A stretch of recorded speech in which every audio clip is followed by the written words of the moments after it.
ব্যক্তিগত সেঞ্চুরি নয়, দলের টার্গেট বড় করতে গিয়ে সেঞ্চুরি মিস করলেন ফিন অ্যালেন।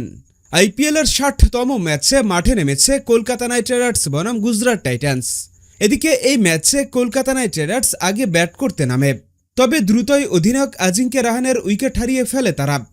এদিন রাহানে ১৪ বলে ১৪ রান করেন, তবে রাহানের মতো ধীর গতিতে ব্যাটিং করলেন না আরেক ওপেনার ফিন অ্যালেন। তিনি ছিলেন একেবারে বিধ্বংসী। ৩৩ রানে সিরাজ যখন ফিন অ্যালেনের ক্যাচ মিস করলেন, তখন যেন আরও বিধ্বংসী হয়ে উঠলেন কেকেআরের এই ওপেনার। এদিন তিনি মাত্র ২২ বলে পূরণ করে নেন ৫০। আর ইনিংসের ১২তম ওভারে যখন ফিন অ্যালেন ৩৫ বলে ৯৩ রানে ব্যাটিং করছিলেন, তখন একটু দেখে শুনে খেলে নিজের সেঞ্চুরি পূরণ করার চেষ্টা করতে পারতেন। কিন্তু ফিন অ্যালেনের মাথায় ঘুরছিল দলের টার্গেট কিভাবে বাড়িয়ে নেওয়া যায় তার দিকে। তাই তো নিজের সেঞ্চুরির কথা চিন্তা না করে ছক্কা হাঁকাতে গিয়ে আউট হয়ে ফিরে গেলেন ফিন অ্যালেন।